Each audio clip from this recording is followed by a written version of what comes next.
অনুসারের পালার আলাপ চতুর্থ পর্বে আজকে আহ, এটি যারা দেখছেন সবাইকে শুভেচ্ছা। আজকে আমরা বিশেষ ভাবে আনন্দিত। আজ আমরা চতুর্থ পর্বের আলোচনায় আমরা গণ অভ্যুত্থানের আকাঙ্ক্ষায় শিক্ষা ব্যবস্থার রূপান্তরের গতিমুখ এই বিষয়ে আলোচনার জন্য খুবই সমৃদ্ধ আলোচক হিসেবে আমরা যা দুজনকে পেয়েছি। আহ, আজকের আমাদের সাথে আছেন মুসা আল হাফিজ, যিনি কবি, চিন্তক, আলেম আহ, হিসেবে করেন। মুসা আল হাফিজ 1984 সালে সিলেটের বিশ্বনাথে জন্মগ্রহণ করেছেন এবং সেখানে পড়াশোনা করেছেন। আহ, এবং তারপরে আহ, তাকমিল ফিল হাদিস সমাপন করে আহ, তাফসিরের উচ্চতর ডিগ্রি সম্পন্ন করেছেন। উনি 50টির অধিক বিষয় অধিক গ্রন্থ লিখেছেন এবং বিভিন্ন বিষয়ে তিনি লিখছেন, যা মানে বাংলাদেশের ইসলামী চিন্তার সহ মূল ধারা চিন্তাতেও ইসলামী চিন্তাকে প্রতিনিধিত্ব করার জায়গাতে বিশেষভাবে ভূমিকা রাখছেন। উনি centre for Islamic thought and studies এর প্রতিষ্ঠা করেছেন এবং ইসলামী হিস্ট্রি অ্যান্ড কালচার অলিম্পিয়াড বাংলাদেশের চেয়ারম্যান, শিক্ষা সেবা ও মানব উন্নয়নমূলক প্রয়াসের সাথে যুক্ত আছেন। আম, সহ আরো পরিচয় আমাদের বিস্তারিত আমাদের বিবরণে থাকবে। আহ, তো আপনাকে অনেক ধন্যবাদ আজকে আমাদের প্রোগ্রামে আসার জন্য। ধন্যবাদ আপনাকে এবং যারা দেখছেন কাছ থেকে দূর থেকে সবাইকে আমাকে সম্মানিত করার জন্য আমন্ত্রণ করার মাধ্যমে। আমাদের আরেকজন অতিথি মনোয়ার শামসী সাখাওয়াত, যাকে পেয়েও আমরা বিশেষভাবে সমৃদ্ধ বোধ করছি। শিক্ষা বিষয়েও মানে উনি শিক্ষা বিষয়ক পড়াশোনা করেছেন, উচ্চশিক্ষা নিয়েছেন মার্কিন যুক্তরাষ্ট্রে। এমনি বাংলাদেশ ফরিদপুরে জন্ম এবং ঢাকা কলেজ থেকে উচ্চ মাধ্যমিকের পরে মিনেসোটা স্টেট ইউনিভার্সিটি থেকে এডুকেশনে পড়াশোনা করেছেন। এবং এখনো গবেষক এবং বেসরকারি সংস্থায় কারিকুলাম বিশেষজ্ঞ হিসেবে কাজ করেন। বিশেষভাবে ওনার টেক্সট বই, ইংলিশ মিডিয়াম ভার্সনে আহ, বাংলাদেশ প্রসঙ্গের উনি টেক্সট বুক গ্রন্থের প্রণেতা এবং তার বাইরে ও লেখালেখি করছেন। তো আপনাকেও ধন্যবাদ মনোহর ভাই আজকে উপস্থিত থাকার জন্য। তো আমরা শুরু করছি। আমরা আসলে এটি 5ই আগস্ট এই গণ অভ্যুত্থানের পরে আমরা বিভিন্ন আলোচনার পরে আমরা নিজেরা সবার মতামত শুনতে চাচ্ছিলাম। আহ, সবাই তখন আলোচনা করছিল। তো ধরেন সেই জায়গা থেকে আমরা বাংলাদেশের যে একটা অপার নতুন করে সম্ভাবনা তৈরি হয়েছে আজকে, বাংলাদেশ একদিন যেভাবে চলছিল বা সত্যিকার অর্থে মানে এটা নতুন দিকে যাওয়ার, আহ, তো সেই জায়গায় শিক্ষা ব্যবস্থাটার ভূমিকাটা এই নতুন জাগরণে নতুন জনগোষ্ঠী হিসেবে আমাদের নিজেদেরকে যদি আমরা নতুন ভাবে নির্মিত করতে চাই, নিজেদের আত্মপরিচয় নিয়ে প্রতিষ্ঠিত হতে চাই, তাহলে শিক্ষার গুরুত্ব সর্বাধিক বলতে হবে। এবং সেই জায়গা থেকে এই কাজের জন্য এর পরে যে আকাঙ্ক্ষা, সেই ক্ষেত্রে শিক্ষা ব্যবস্থাটার আসলে কতদূর যাচ্ছে এবং আমাদের আসলে এক্ষেত্রে মানে কি করতে হবে সে বিষয়ে আমরা আমাদের এই আলোচক বর্গের কাছে শুনতে চাই। আমরা দিক নির্দেশনা পেতে চাই, একই সাথে রাষ্ট্রের দায়িত্বে যারা আছেন এবং আমরা যারা ভাবছি নিজেদের জীবনে, তার আমাদের সক্রিয়তা দিয়েও যাতে আমরা সেই কাজগুলো করতে পারি। আমাদের আসলে আমাদের উপলব্ধি, কিছু বিষয় উপলব্ধি হয়েছে। যেমন দেখা গেল যে সরকার ক্ষমতা গ্রহণের পর পর শিক্ষা ব্যবস্থার দায়িত্ব পাওয়ার ক্ষেত্রে আমরা তাদেরকে দ্রুত যে কাজগুলো করতে দেখছি, সেগুলোর মধ্যে আমাদের অনেক ক্ষেত্রে মনে হয়েছে যে শিক্ষা বিষয়ক এতদিনে যে দাবি দেওয়া ভাবনা চিন্তাগুলো ছিল, সেগুলোর সাথে তাদের অনেক মানে সংস্পর্শ বা সম্পর্কটা ঘাটতি আছে। ফলে এক সুস্পষ্ট শিক্ষা চিন্তাটা যদি সমাজ এবং সব জায়গায় জারি থাকে, এটা সাহায্য করবে যারা কাজ করবেন তাদের জন্য, উভয় দিকেই। এই দিক থেকেই আমরা প্রথমে আলেম মুসাল হাফিজ আপনার কাছ থেকে শুরু করতে চাই, এবং আলোচনাটা আমরা আশা করি আপনারা মানে আ- চালিয়ে নেবেন। এটা আসলে প্রথাগত কোনো টকশোর মতো কিছু না, আমরা নিজের আলাপ করবো, আমরা জাস্ট আমি পাত্র হিসেবে শুধু উপবেশন করলাম। ধন্যবাদ। কবি মুসাল হাফিজ। আমার আমার কথা কি শোনা যাচ্ছে? শোনা যাচ্ছে, মোস্তারাম, ধন্যবাদ। ধন্যবাদ সম্মানিত উপস্থাপক এবং আমার সহ আলোচক বন্ধু মনোয়ার শামসী সাখাওয়াত। অনেকদিন পরে তার সাথে বসার সুযোগ হলো। তো শিক্ষার মতো গুরুত্বপূর্ণ একটা বিষয়,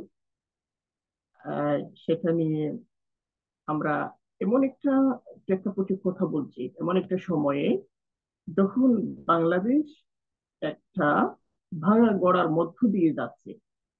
নতুন একটা সৃষ্টি, নতুন একটা দৃষ্টি এবং নতুন সৃষ্টি গঠনের একটা আহ গুরুত্বপূর্ণ মোহনায় আমরা রয়েছি।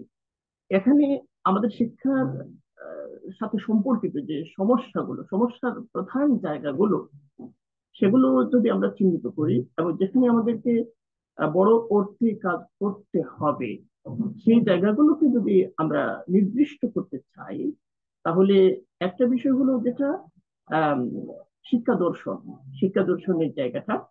আরেকটা হলো যে শিক্ষা যে পলিসি, এই পলিসির জায়গাটা। আরেকটা হলো অ্যাসেসমেন্টের বিষয়টা, অর্থাৎ মূল্যায়ন কৌশলের ব্যাপারটা।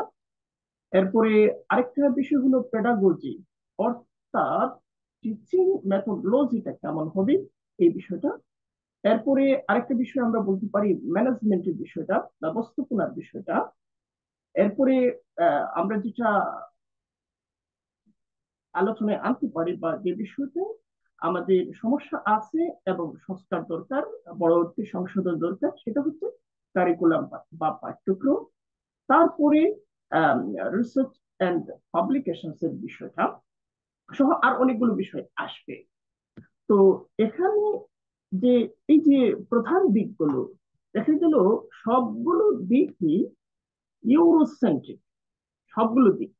এবং এইসব জায়গায় যেটা থেকে গেছে সেটা হলো আহ ঔপনিবেশিক উত্তরাধিকার থেকে গেছে।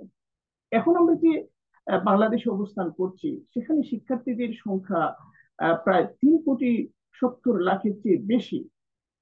এত বিপুল সংখ্যক শিক্ষার্থীরা যে শিক্ষা ব্যবস্থার সাথে যুক্ত এবং এর সাথে বাংলাদেশের ভবিষ্যৎ এবং বাংলাদেশের আহ আগামী দিনের সব সব ধরনের বাস্তবতা, সেটা রাজনৈতিক হোক কিংবা অর্থনৈতিক হোক কিংবা শিল্প সংস্কৃতি, সকল ক্ষেত্রে সকল বাস্তবতা পরিবর্তন হচ্ছে এখন। যে শিক্ষার মাধ্যমে আমরা উঠে আসছি, আহ, এই উঠে আসার প্রক্রিয়ার মধ্যে দিয়ে। এমন অবস্থায় আমাদের এই সব জায়গায় বড় অর্থে যেসব প্রশ্ন করা দরকার এবং বড় অর্থে সমস্যাগুলোকে যেভাবে চিহ্নিত করা দরকার, আমার মনে হয় না যে এ পর্যন্ত আমাদের যতগুলো শিক্ষা কমিশন গঠিত হয়েছে, তারা মৌলিক অর্থে এই সমস্ত জিজ্ঞাসাকে সামনে এনেছেন। মৌলিক অর্থে তারা শিক্ষা দর্শন নিয়ে প্রশ্ন তুলেছেন, মৌলিক অর্থে তারা আমাদের পলিসি নিয়ে কিংবা অ্যাসেসমেন্ট ইত্যাদির মধ্যে গুণগত পরিবর্তনের জন্য যে চেষ্টাগুলো দরকার, যে প্রস্তাবনাগুলো দরকার, সেগুলো হাজির হয়েছে কিনা আমরা মনে করি যে সেগুলো সেই অর্থে হাজির হয় নাই।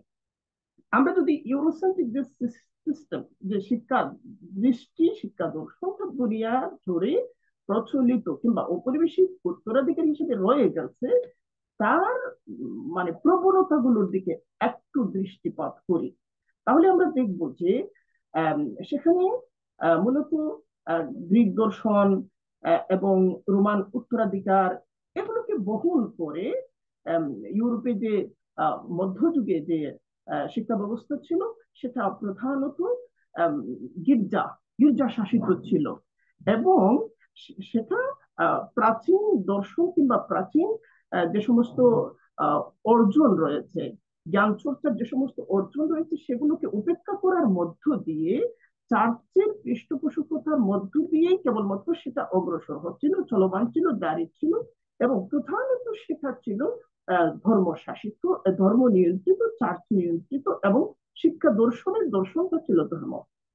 এবং আহ, আমরা ইউরোপে যখন দেখলাম সেখানে বিশ্ববিদ্যালয় ব্যবস্থা আর যে নতুন জাগরণ হলো 1170 খ্রিস্টাব্দে, প্যারিসে যে বিশ্ববিদ্যালয় আমরা দেখলাম, যেটা ইউরোপে প্রথম দিকের, একেবারে প্রথম দিকের বিশ্ববিদ্যালয়, সেই বিশ্ববিদ্যালয় তার স্লোগান কি ছিল?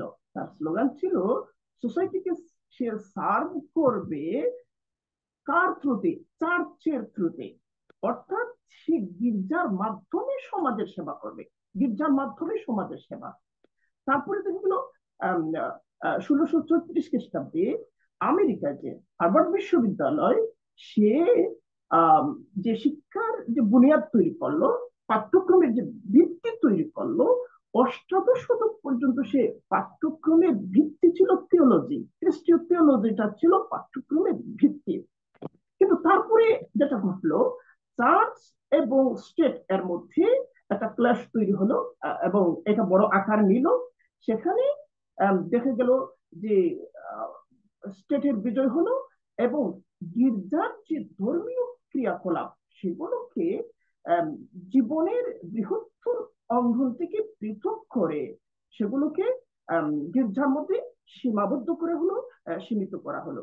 এবং মেকিয়াভেলির কথা বলতে পারি, হবসের কথা বলতে পারি, জন লকের কথা বলতে পারি, রুশোর কথা বলতে পারি। এই সমস্ত দার্শনিকদের চিন্তা পশ্চিমা শিক্ষা ব্যবস্থায় নতুন একটা যুগের সূচনা ঘটালো। এবং সেখানে ধর্মের পরিবর্তে যুক্তিবাদী চিন্তা, বিজ্ঞান মনস্কতা, বিজ্ঞান চেতনা ইত্যাদির প্রাধান্য সেখানে প্রতিষ্ঠিত হলো।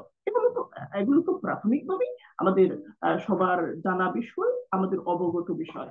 কিন্তু এখানে যে ঘটনাটা ঘটলো, যে শিক্ষাকে, শিক্ষা সম্পর্কিত দৃষ্টিভঙ্গিকে পশ্চিমা যে অগ্রগতির ইতিহাস, এই অগ্রগতির ইতিহাস কোন সুস্থির জায়গা থেকে দেখতে পারে নাই, বরং সেখানে ক্রমাগত পরিবর্তন হয়েছে, একের পর এক পরিবর্তন হয়েছে, এবং এর মধ্যে একটা ধারাবাহিক প্রক্রিয়া ছিল। যেমন আমরা একসময় দেখব যে থিওলজিক্যাল থটের প্রাধান্য ছিল, তখন গির্জার মাধ্যমে সমাজের সেবা করা এটা ছিল মুখ্য বিষয়। তারপরে রেশনাল থটের প্রাধান্য প্রতিষ্ঠিত হলো, সেখানে এটা যাকে বলে সপ্তদশ শতক, সপ্তদশ শতকে এই জিনিসটা ছিল। এবং বিজ্ঞান ভিত্তিক চিন্তা এবং যুক্তিবাদের এখানে সুপ্রিমেসি প্রতিষ্ঠিত ছিল, এবং এই আলোকে শিক্ষাকে ঠেলে সাজানো হয়েছে। তারপরে দেখলাম নতুন আরেকটা চিন্তা ব্যবস্থা, যা শিক্ষা দর্শন, শিক্ষা ব্যবস্থা সমস্ত কিছুকে শাসন করছিল, যেটা ছিল ইকোনমিক্যাল থট, ইকোনমিক থট। এবং এখানে চাকরির বিষয়টা ছিল গুরুত্বপূর্ণ, ক্যারিয়ারের বিষয়টা ছিল গুরুত্বপূর্ণ, এগুলোকে এবং শিক্ষাটাকে কর্মমুখী করার বিষয়টা ছিল গুরুত্বপূর্ণ। সর্বশেষ আমরা যে জায়গায় আছি, সেখানে রূপান্তর এবং জীবনব্যাপী শিক্ষা, অর্থাৎ লাইফ লং লার্নিং এর দৃষ্টিভঙ্গিটা সেখানে প্রাধান্য পাচ্ছে। অর্থাৎ সামাজিক, নৈতিক, উজ্জীবনীমূলক যে শিক্ষা চিন্তা, সেটা সেখানে প্রাধান্য পাচ্ছে। কিন্তু আমাদের এদেশে যে শিক্ষা দর্শনটা, এই শিক্ষা দর্শনটা থেকে গেছে ওই রেশনাল তথ্যের মধ্যে, ওই ইকোনমিক তথ্যের মধ্যে, যেখানের মধ্যে চাকরি, কেরিয়ার এবং যে কোনো উপায়ে আমাকে সার্টিফিকেট প্রাপ্তির মধ্য দিয়ে একটা চাকরির যোগ্যতা অর্জন করতে হবে, ভালো একটা চাকরি পেতে হবে। এর মানে কি, যদি ইউরোসেন্ট্রিক দৃষ্টিকোণ থেকেও আমরা চিন্তা করি, তাহলে আমাদের শিক্ষাটা সেই অর্থে অগ্রগতি অর্জন করে নাই, অগ্রসর হয় নাই। এবং ইউরোপ যে যে কাজটা করেছে, বা পশ্চিমারা ওয়েস্ট যে কাজটা করেছে, যে শিক্ষা থেকে ধর্মকে বিচ্ছিন্ন করার মধ্য দিয়ে, এটা এর পেছনে বাস্তব অনেকগুলো কারণ আছে যেটা আমরা জানি।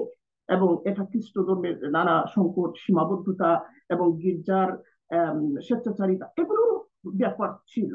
কিন্তু তারা নৈতিকতা, বিশ্বাস এবং অর্থাৎ খোদা তাআলাকে সেখান থেকে সরানোর ফলশ্রুতিতে কি হলো।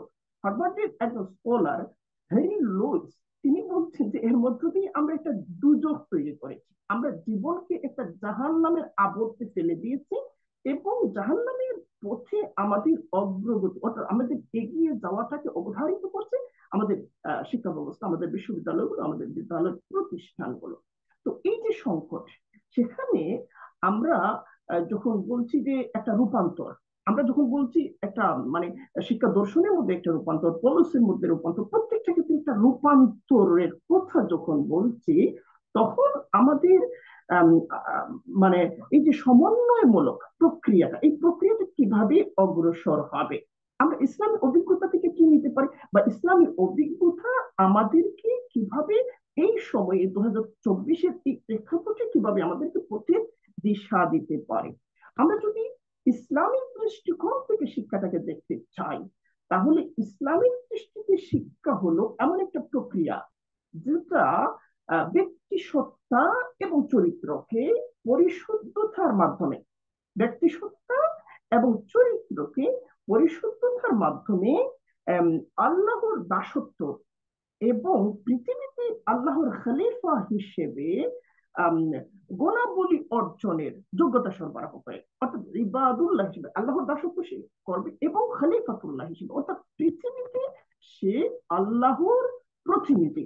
এই প্রতিনিধিত্বের জায়গা থেকে সে মানে এই বিশ্বজগতের সাথে সম্পর্কিত যে সমস্ত জ্ঞান, সেটা সামাজিক বিজ্ঞানের যে কোনো শাখা হোক কিংবা সেটা প্রাকৃতিক বিজ্ঞানের যে কোনো শাখা হোক, এই সমস্ত প্রতিটি ক্ষেত্রে সে দক্ষতা অর্জন করবে।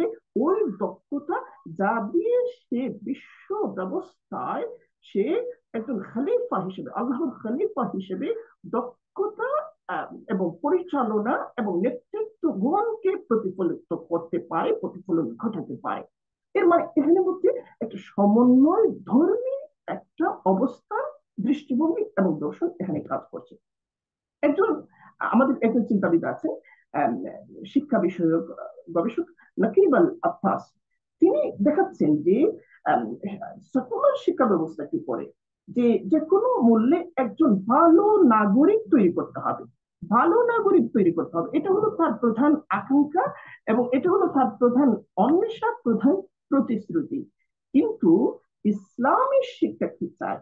ইসলামী শিক্ষা চায় যে ন্যায়বান এবং সৎ নাগরিক, অর্থাৎ ভালো মানুষ তৈরি করা, ভালো মানুষ তৈরি করা, ভালো নাগরিক তৈরি এবং ভালো মানুষ তৈরি, এই দুই যে যাকে বলে আহ, আকাঙ্ক্ষা, দুইটার মধ্যে কিন্তু আহ, পার্থক্য রয়েছে। পার্থক্য রয়েছে ভালো নাগরিক আর ভালো মানুষ। ভালো মানুষ হওয়ার মানে এই এটাই নয় কেবলমাত্র নৈতিক মানুষ, কেবলমাত্র আত্মিক মানুষ। এর মানে হলো সেখানে তার দৈহিক বিকাশের সমস্ত সম্ভাবনা, উৎকর্ষের সমস্ত সম্ভাবনাকে বাস্তবায়নের দক্ষতা সরবরাহ করা হবে এবং তার আত্মিক বিকাশের সমস্ত আয়োজন থাকবে, তার মননশীলতার বিকাশের সমস্ত আয়োজন থাকবে। তার দৈহিক এবং এটাকে শিক্ষার মানে ক্ষেত্রে কেন্দ্রীয় দৃষ্টিভঙ্গি হিসেবে সবাই স্বীকার করে, কিন্তু এর প্রতিফলন যেভাবে ঘটবে, এই প্রতিফলনটা আমরা সেই অর্থে দেখি না। সেখানে আত্মা অনুপস্থিত থাকে কিংবা উপেক্ষার শিকার থাকে এবং আমাদের মননশীল বিকাশটাকেও নানা অর্থে ব্যাখ্যা করা হয় এবং সেখানের মধ্যে বিভিন্ন স্থানীয় সংস্কৃতি, স্থানীয় দৃষ্টিভঙ্গি এবং ঐতিহ্য সমূহের সাথে আন্তর্জাতিকতার যে মেলবন্ধন তৈরি করা, সেই বন্ধনটা সেই অর্থে আমরা দেখতে পাই না, সেটা হচ্ছে না ইউরোসেন্ট্রিক পৃথিবীতে।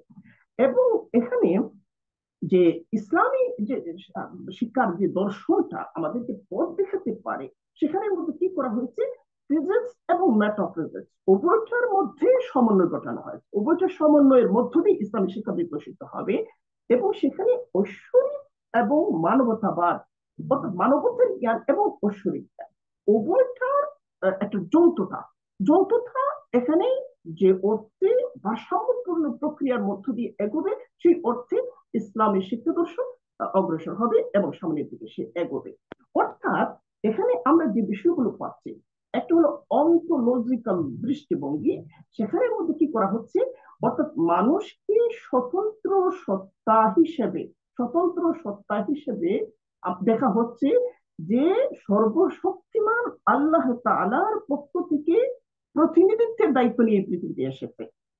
অর্থাৎ এর মধ্য দিয়ে ইসলামের বৈশ্বিক দৃষ্টিভঙ্গি, অর্থাৎ মানুষ এবং বিশ্ব জগতের মধ্যে যে পার্থক্য দেখানো হয় এটা নয়। এখানে বিশ্ব জগতের সমস্ত নিয়ম শৃঙ্খলা, সমস্ত দায় দায়িত্ব, সমস্ত দাবি, সমস্ত কিছুর সাথে মানুষের দক্ষতা এবং নৈতিকতার একটা মেলবন্ধন তৈরি করা হচ্ছে, এবং একটা যোগসূত্র তৈরি করা হচ্ছে, পরস্পর পরস্পরের সাথে যুক্ত। দ্বিতীয়ত অ্যাপোস্টেমোলজি, সেখানের মধ্যে যে মানুষ নিজের দেহ, মন এবং আত্মাকে নিয়ন্ত্রিত করবে, সুশৃঙ্খল করবে, এবং এই সুশৃঙ্খল করার জন্য, নিয়ন্ত্রিত করার জন্য, ভারসাম্যপূর্ণ করার জন্য, কল্যাণী করার জন্য, নিজের এবং অন্যের প্রত্যেকের জন্য কল্যাণী বানাবার জন্য দরকার কি? জ্ঞান দরকার, জ্ঞান অর্জন করতে হবে। এবং জ্ঞান এর উৎস হিসেবে আল্লাহ সুবহানাহু ওয়া তাআলাকে স্বীকার করা হয়েছে। জ্ঞানের উৎসটা, জ্ঞানটা আসে আল্লাহ সুবহানাহু ওয়া তাআলার তরফ থেকে। এটা হচ্ছে ইসলাম অ্যাপোস্টোমোলজির বক্তব্য। অর্থাৎ সেখানে কি করা হয়, যদি আল্লাহ থেকে জ্ঞানটা আসে এটা স্বীকার করা হয়, এর মধ্য দিয়ে কি কি ঘটে? যেটা ঘটে সেটা হলো unity of knowledge. Unity of knowledge এর মানে কি? তাওহীদুল উলুম। তাওহীদুল উলুম এর অর্থ, হলো যে আল্লাহ সুবহানাহু ওয়া তাআলা তার সত্তাকে, তার গুণাবলীকে জগতের মধ্যে প্রতিফলিত করেছেন, এবং আহ, আমাদেরকে আলোকমণ্ডিত করেছেন দুই ভাবে, দুই অর্থে। একটা হলো তিনি তার কর্মের মাধ্যমে করেছেন, তার কর্মের মাধ্যমে জগৎকে সম্ভব করেছেন, অস্তিত্ব এনেছেন, এবং জগৎকে পরিচালনা করছেন প্রতিনিয়ত। এই কর্মটা প্রতিফলিত হচ্ছে দুই, প্রধানত দুইটা দ্বারা। একটা হলো প্রকৃতির মধ্যে, মহাবিশ্বের মধ্যে, আর আরেকটা হলো প্রাণ সমূহের মধ্যে। কোরআনের মধ্যে আছে সানুরিহিম আয়াতিনা ফিল আফাকি ওয়া ফি আনফুসিহিম। অর্থাৎ আল্লাহ তাআলা তার আয়াতগুলো দেখাচ্ছেন কোথায়? কোথায় দেখাচ্ছেন? মহাবিশ্বের মধ্যে দেখাচ্ছেন, এবং আত্মা সমূহের মধ্যে, প্রাণ সমূহের মধ্যে দেখাচ্ছেন। অর্থাৎ প্রাণকে প্রকৃতিকে আল্লাহ থেকে বিচ্ছিন্ন করার কোনো সুযোগ নেই। এর মাধ্যমে এখানে প্রাণে এবং মহাবিশ্বের মধ্যে আল্লাহ তাআলা জ্ঞান সৃষ্টি করছেন। অর্থাৎ মহাবিশ্বের যে আইনগুলো, জলের যে আইনগুলো, হাওয়ার যে আইনগুলো, আলোর যে আইনগুলো, সূর্যের যে আইনগুলো, সেগুলোকে আমরা বিজ্ঞানের আইন বলছি। আল্লাহ, সেগুলো হচ্ছে আল্লাহ তাআলার সুন্নাত, আল্লাহ তাআলার ফিতরত, আল্লাহ তাআলার নির্মাণ করা এবং আল্লাহ তাআলা পরিচালনা করা। অর্থাৎ এই বিজ্ঞানের মধ্যে এবং বিশ্বাসের মধ্যে কোন সংঘাত এখানে নেই। ইউরোপে যেটা ঘটেছিল, যে ঘটনাটা ঘটেছিল, গির্জার মধ্যে যে দ্বন্দ্বটা ঘটেছিল এবং বিজ্ঞানের মধ্যে যে লড়াইটা হয়েছিল, ক্লাস হয়েছিল, এটার এখানে সম্ভাব্যতা নেই ইসলামিক থিওলজিক্যাল এবং দার্শনিক দৃষ্টিকোণ থেকে। আচ্ছা, তাহলে এই যে প্রাণ জগতের মধ্যে যে ব্যাপারগুলো ঘটছে, আল্লাহ তাআলার নিদর্শন এবং যে আইনগুলো কার্যকর হচ্ছে, সেগুলো সেগুলো সাথে প্রকৃতির সম্পর্ক, কারণ প্রাণগুলো বিকশিত হচ্ছে এই প্রকৃতির মধ্যে। এবং মানুষকে কেন্দ্র করে যে জ্ঞান, যে সামাজিক বিজ্ঞান সমূহ, এই সামাজিক বিজ্ঞান সমূহ এই নিদর্শনগুলোর আওতাধীন। তার মানে কি, প্রাকৃতিক বিজ্ঞান, ন্যাচারাল সায়েন্স এবং সোশ্যাল সায়েন্স উভয়টা পরস্পর পরস্পরকে সহযোগিতা করছে। এই অর্থে যে উভয়টা একই উৎস থেকে এসেছে, একই উৎস থেকে এসেছে, আল্লাহ সুবহানাহু ওয়া তাআলার আয়াত এবং নিদর্শন হিসেবে এগুলো বিকশিত হয়। আমরা এখানে যা যা আবিষ্কার করি সেটা আল্লাহ সুবহানাহু ওয়া তাআলার জগৎ পরিচালনার কোনো না কোনো সূত্রকে আবিষ্কার করি, জগৎ ব্যবস্থাপনার কোনো না কোনো সূত্রকে আবিষ্কার করি। আমরা জানি, আমরা জানার মধ্য দিয়ে এর সাথে পরিচিত হই, এবং এর মধ্য দিয়ে প্রাকৃতিক সম্ভাবনা সমূহকে আমরা কাজে লাগাই, বিকশিত করি, অগ্রসর করি, এবং এর মাধ্যমে উপকৃত হবার সম্ভাব্যতা সমূহকে বাস্তবের পরিসর নিয়ে নিয়ে আসে। তাহলে এই যে দুইটা ক্ষেত্র, আর একটা হলো সাধারণ বিজ্ঞান, যেটা এই দুই ক্ষেত্রের মধ্যেই প্রতিনিয়ত প্রতিফলিত এবং পরিবর্ধিত হচ্ছে, এবং সেটা অব্যাহত গতিতে বিকশিত হচ্ছে। আচ্ছা, তাহলে আরেকটা হলো যেটা আল্লাহ সুবহানাহু ওয়া তাআলার উক্তি সমূহ। একটা হলো আল্লাহ তাআলার কাজ, যেটা প্রতিফলিত হচ্ছে, এই যে দিন রাতের আনাগোনা, এই যে নদীর প্রবাহ, এই যে বাতাসের সক্রিয়তা, এই যে সমুদ্রের মধ্যে যা হচ্ছে, এই যে মহাবিশ্বের মধ্যে যা যা হচ্ছে, সমস্ত কিছুর মধ্যে আল্লাহ তাআলার কাজের প্রতিফলন হচ্ছে, আল্লাহ সুবহানাহু ওয়া তাআলা মিত্রা, প্রতিফলন করছে। এখন আরেকটা হলো আল্লাহ তাআলার উক্তি, কথা, সেটা হচ্ছে ওয়াহী। সেটা আমরা লাভ করেছি কিসের মাধ্যমে? রেসালাতের মাধ্যমে, নবীদের মাধ্যমে।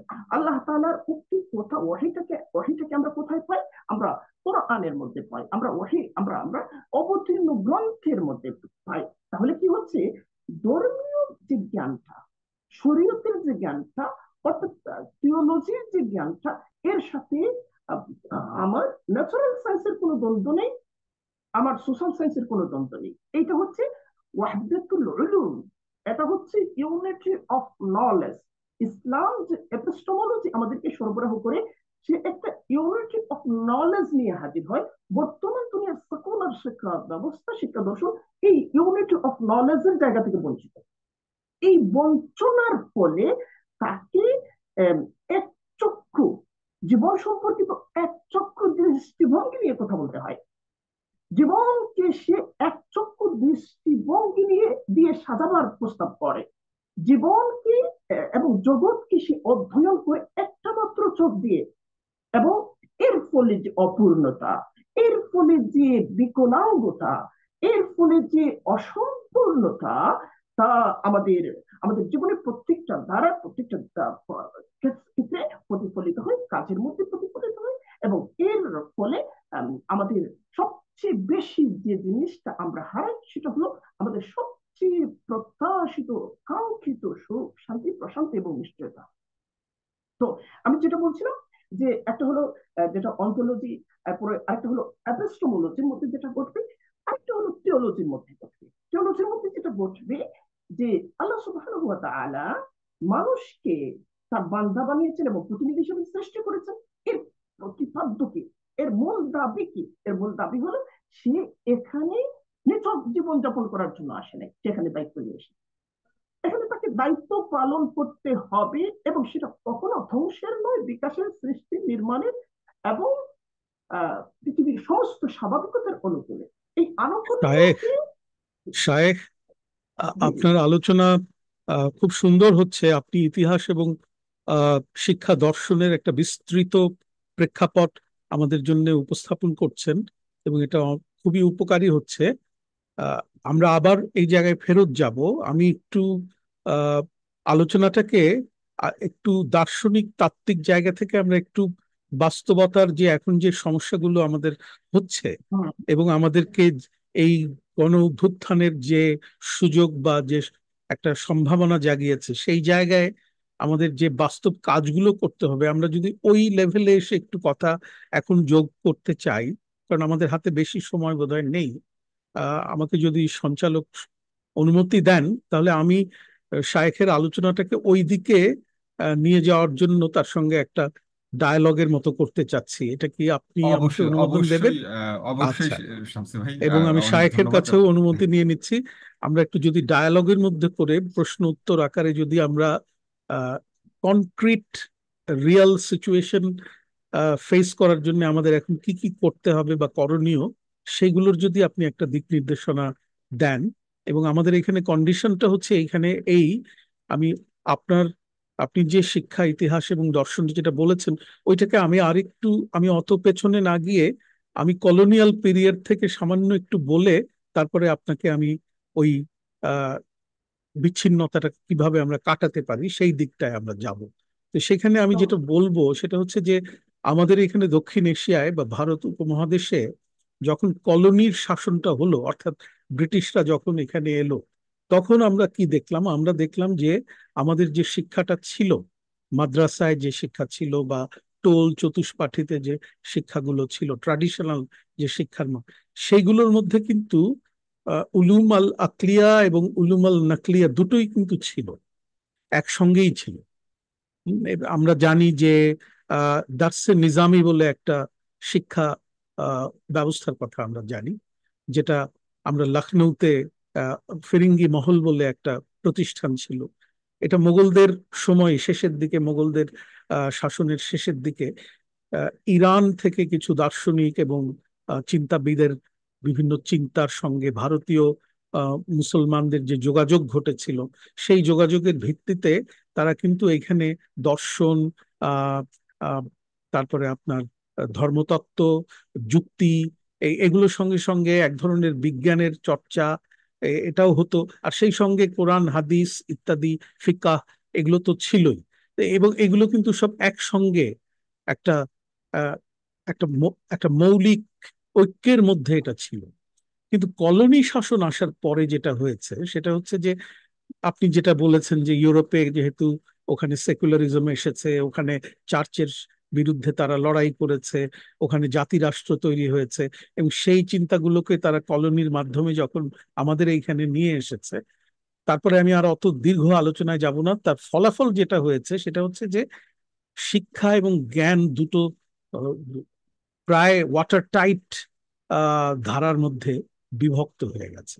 একদিকে আমরা যেটাকে বলতে পারি যে দুনিয়াবি একটা শিক্ষার দেখেছি, যেখানে আপনার ধরেন ওই যে আপনি যেটা বলেছেন চাকরি বাকরি ইত্যাদির জন্য বা মানুষের ক্যারিয়ার করার জন্য এবং নাগরিক তৈরি করার জন্য যে সিটিজেনশিপকে কেন্দ্র করে সেই শিক্ষাগুলো হলো। এবং সেটার আমরা দেখলাম যে ইংরেজি মাধ্যমে আসলো, ইংরেজি মাধ্যমের স্কুলগুলো তৈরি হলো, বা বাংলা মাধ্যমেও যদি হয় সেক্ষেত্রেও দেখা গেল যে সেখানে এই ইউরোপ থেকে আনা জ্ঞান এবং শিক্ষাকেই সেখানে ফোকাস করা হলো। আর মুসলিম ধর্মীয় চিন্তার যে জায়গাগুলো ছিল বা যে শিক্ষা প্রতিষ্ঠানগুলো ছিল, তারা দেখা গেল যে এই যে রাষ্ট্র তাদের কাছ থেকে ছিনতাই হয়ে চলে গেল কলোনিয়াল কলোনিয়াল পাওয়ারের হাতে, তখন তারা এটাকে প্রতিরোধ করার চেষ্টা করেছে প্রথম দিকে। কিন্তু যখন তারা প্রতিরোধ করতে পারেনি, তখন তারা যেটা করেছে যে তারা কিছু প্রতিষ্ঠান তৈরি করেছে, যার মধ্যে আমরা দেওবন্দ মাদ্রাসার কথা বলতে পারি, যে সেখানে তারা অন্তত একটা জিনিস করার চেষ্টা করেছে যে ধর্মীয় যে বিষয়গুলো, যে ওয়াহি ভিত্তিক যে শিক্ষার যে জ্ঞানকাণ্ডগুলো, সেইটাকে তারা বিশুদ্ধভাবে সংরক্ষণ করার একটা প্রচেষ্টা সেখানে নিয়েছে। অর্থাৎ এই সময় থেকে আমরা জ্ঞান এবং শিক্ষাকে দুটো ভিন্ন ধারায় বিভক্ত হয়ে যেতে দেখলাম। তো তারপরেও তো প্রায় 200 বছরের মতো হয়ে গেছে। নানান চড়াই উতরাইয়ের ভেতর থেকে আমরা 1947-এ এক ধরনের ডিকলোনাইজেশন দেখেছি, অল্প মাত্রায় হলেও। 1971-এ আর একটা দেখলাম। আবার এই 2024 সালে আমরা আরেকটা তৃতীয় পর্যায়ের ডিকলোনাইজেশন অথবা বিউপনিবেশীকরণের দিকে আমরা আগাচ্ছি। আমি যে কথাটা মোদ্দা কথা হিসেবে শায়েখ মাওলানা মুসা আল হাফিজের কাছে রাখতে চাই সেটা হচ্ছে এই যে আমরা কলোনির শাসনের মাধ্যমে আমাদের নিজস্ব শিক্ষা ব্যবস্থা থেকে একটা ছেদ বা বিচ্ছিন্নতার মধ্যে চলে গেলাম, এবং তারপরে বিভিন্ন দ্বিধা বিভক্তি হয়ে গেল, এবং তারপরে আলাদা হয়ে গেল সবকিছু। এইটার থেকে আমরা যদি এখন আহ আবার পুনরাকেত্রীকরণের দিকে যেতে চাই, জ্ঞানের পুনরাকেত্রীকরণ এবং ঐশী জ্ঞান এবং বস্তু জ্ঞান বা বাস্তব জ্ঞান, এগুলোকে যদি আমরা একত্রিত করতে চাই, তাহলে আমাদের এই যে এখন যে সুযোগটা এসেছে, যে কারণেই আপনার সঙ্গে আমরা আজকে এই আলোচনাটা সূত্রপাত করতে চাচ্ছি, মাহবুব এবং অন্যান্যদের সঙ্গে আমার এইভাবেই কথা হয়েছে যে আমরা কি করে আমাদের শিক্ষাক্রমকে এবং আমাদের জ্ঞানকাণ্ডকে পুনরেকত্রীকরণের দিকে নিয়ে যেতে পারি। এবং সেইখানে এখন আমাদের যে শিক্ষা সংস্কারের যে প্রশ্ন এসেছে, সেই জায়গায় কি কি করণীয় মোটা দাগে যদি আপনি উল্লেখ করেন যে এটা কি করে করা যায়। শিক্ষা দর্শনের যে বিষয়টা আপনি বলেছেন সেটা অত্যন্ত গুরুত্বপূর্ণ এবং সেটা আমরা বুঝেছি। সেটার আলোকে এখন হুম। সুনির্দিষ্ট কি কি প্রস্তাব আমরা নিতে পারি, সেটা যেমন সরকারি ক্ষেত্রে হতে পারে, বেসরকারি ক্ষেত্রেও হতে পারে। সব প্রতিষ্ঠানই যে সরকারের নিয়ন্ত্রণে আছে তা তো নয়, অনেক বেসরকারি প্রতিষ্ঠান আছে, তাদের কিছুটা স্বাধীনতাও আছে, পুরোপুরি না থাকলেও কিছুটা আছে। তো সেই ক্ষেত্রে মাহবুবও আমাকে বলছিলেন যে আমরা কি করতে পারি, অর্থাৎ আমরা যারা সরকারি নিয়ন্ত্রণের বাইরে কাজ করি, আবার যারা সরকারে করছেন, এদের সবার জন্য এখন তাহলে আমরা যদি ওইটা করতে চাই, অর্থাৎ সেই পুনরকেত্রীকৃত শিক্ষা এবং জ্ঞানকে যদি আমরা পুনরুদ্ধার করতে চাই, পুনঃপ্রতিষ্ঠা করতে চাই, পুনর্পাঠ করতে চাই, তাহলে আমাদের কি কি করতে হবে। এবং সেখানে আপনি যে জিনিসটা বলেছেন এটা অত্যন্ত গুরুত্বপূর্ণ, যে ঐশী জ্ঞান বা ওয়াহি ভিত্তিক জ্ঞান থেকে যেটা আসে সেটা হচ্ছে একটা নৈতিক উন্নয়ন বা নৈতিক উন্নতি, যেটা অন্য কোনো সোর্স থেকে আপনি যদি সেকুলার এথিক্যাল এডুকেশন থেকেও সেটা আশা করেন, সেটা পুরোপুরি হবে না। অর্থাৎ মানুষের নৈতিক এবং আত্মিক বা চারিত্রিক যে উন্নতির কথা আপনি বলছেন, আখলাকের যে উন্নতি, জ্ঞান এবং শিক্ষার এটা হচ্ছে একটা মৌলিক চাহিদা।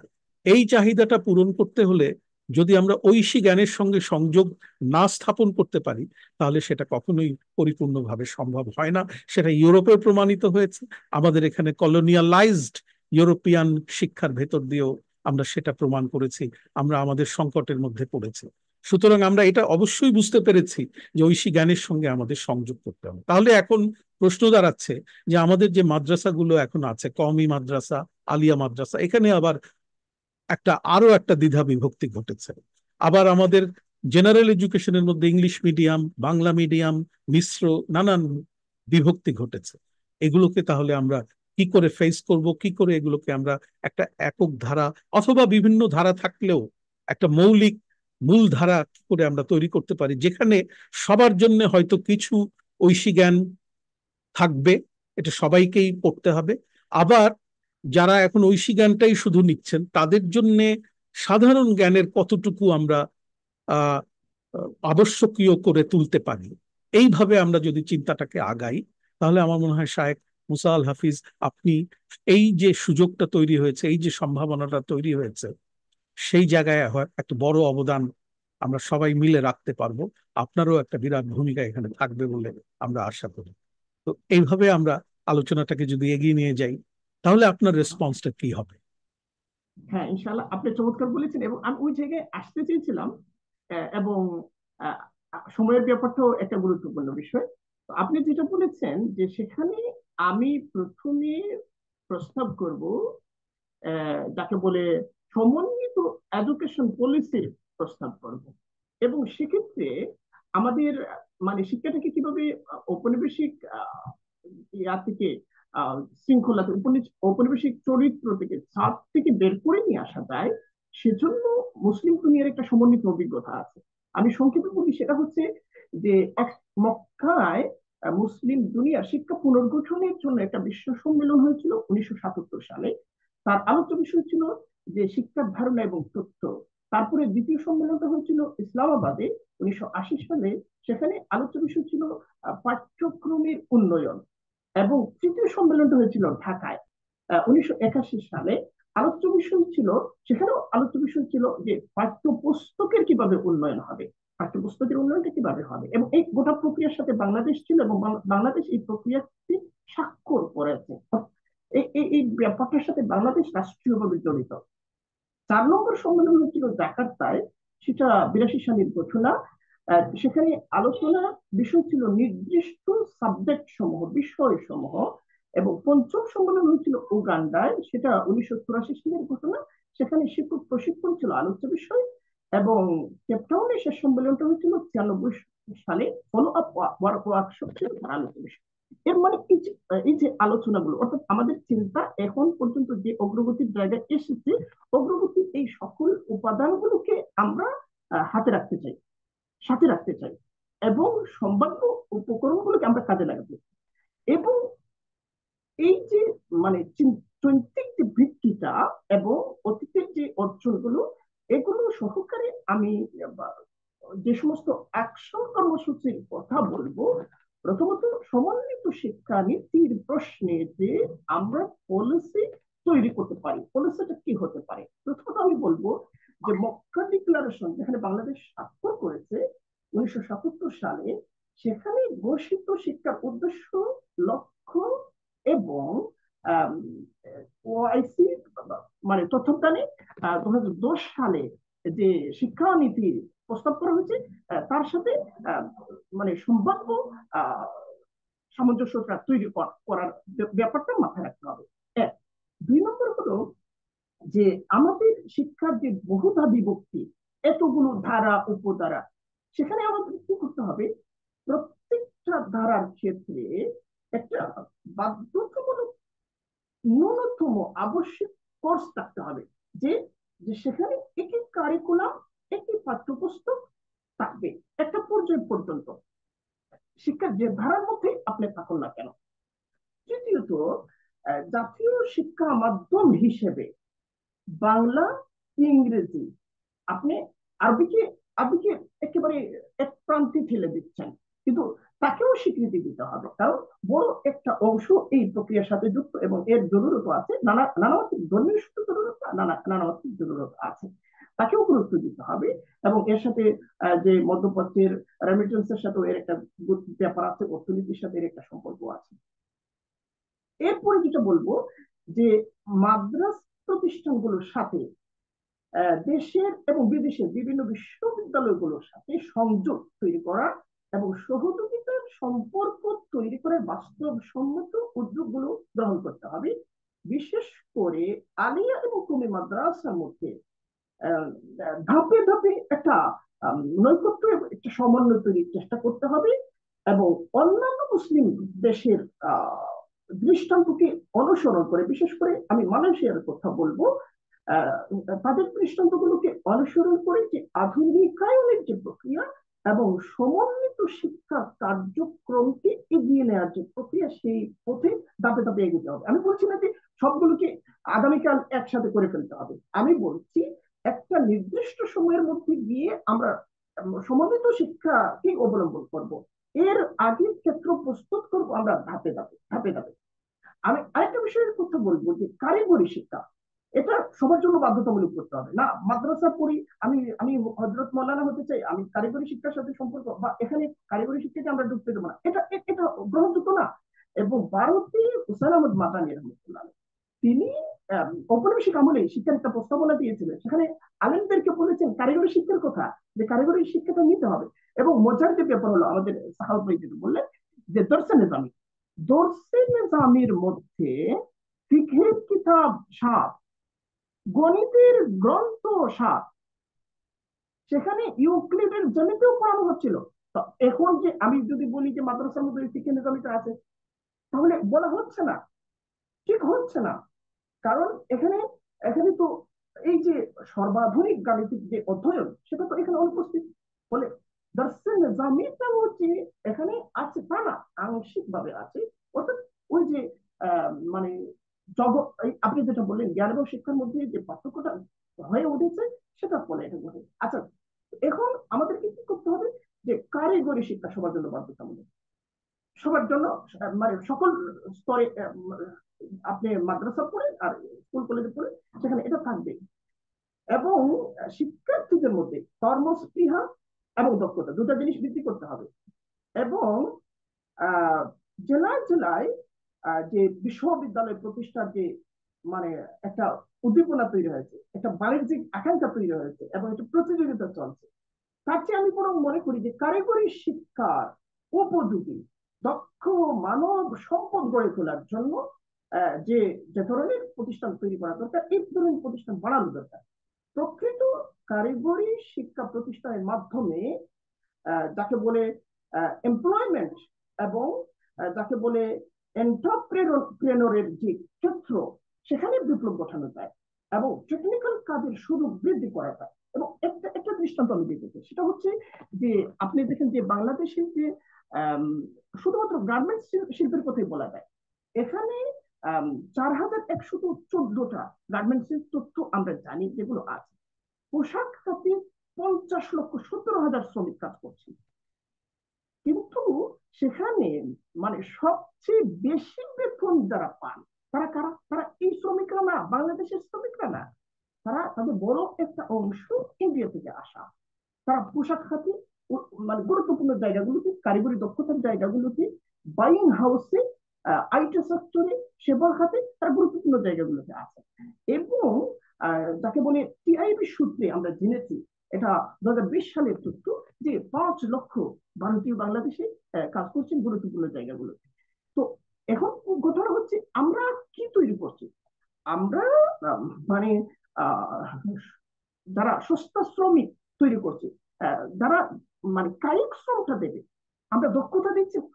অথচ এমনকি আমরা যে প্রবাসীদেরকে বাইরে পাঠাচ্ছি, তাদেরকেও আমরা এই দক্ষতা দিতে পারি। ফলে আমি কারিগরি শিক্ষাটাকে অত্যন্ত গুরুত্ব দিতে অনুরোধ বলবো, এবং এটা এটা এটা আমাদের প্রায়োরিটির মধ্যে থাকবে।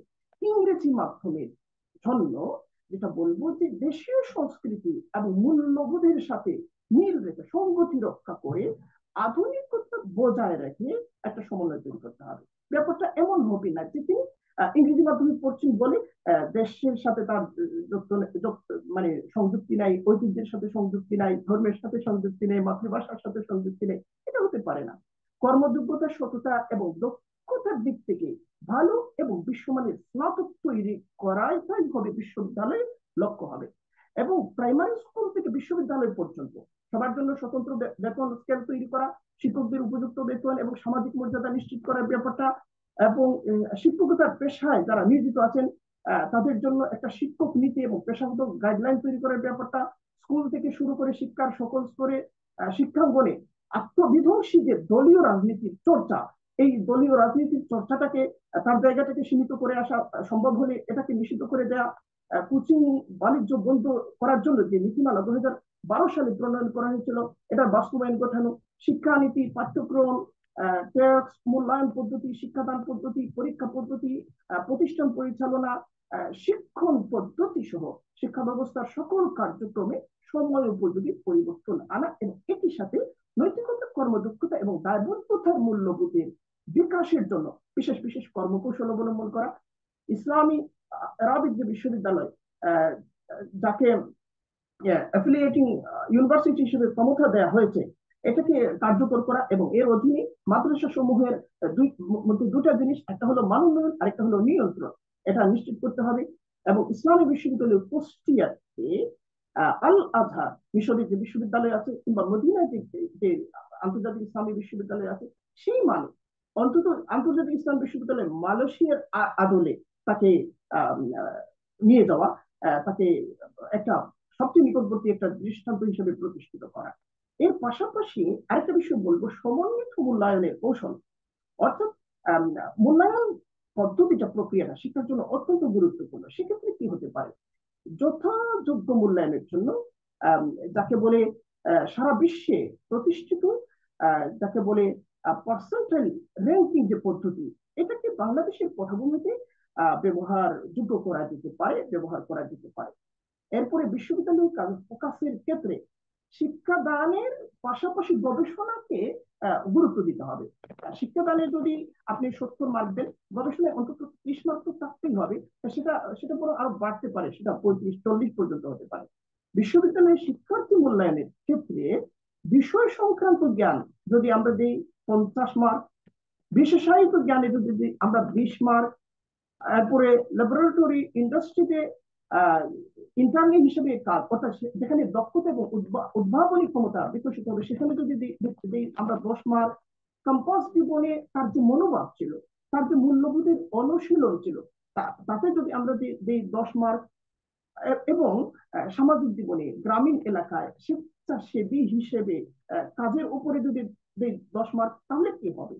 তাহলে এটা আমরা যে মার্কিং সিস্টেমের কথা প্রস্তাব করছি সেক্ষেত্রে ভিন্নমতকেও আমরা সম্মান করছি, ভিন্নভাবেও সেটা হতে পারে, কিন্তু আমি বলছি এই যে সমন্বিত প্রক্রিয়া এর মধ্য দিয়ে কি হবে, তার সামাজিক দায়বদ্ধতা, নৈতিক দক্ষতা, নৈতিক মান উন্নয়ন, তারপরে তার দক্ষতার উন্নয়ন, ব্যবহারিক উন্নয়ন, সমস্ত কিছু একটা সমন্বিত সমন্বিত অগ্রগতি আমরা সেখান থেকে নিশ্চিত করতে পারবো।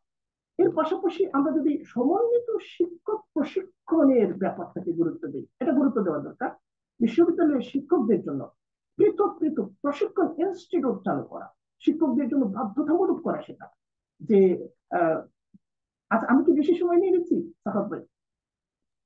এটা ঠিক আছে। আমি আপনি চমৎকার ভাবে আমার যে ডিরেকশনটা আমি যেদিকে নিয়ে যেতে চেয়েছিলাম আপনি চমৎকার ভাবে সেখানে রেসপন্ড করেছেন। অনেকগুলো প্রস্তাব আপনার কথার ভেতর দিয়ে অলরেডি চলে এসেছে।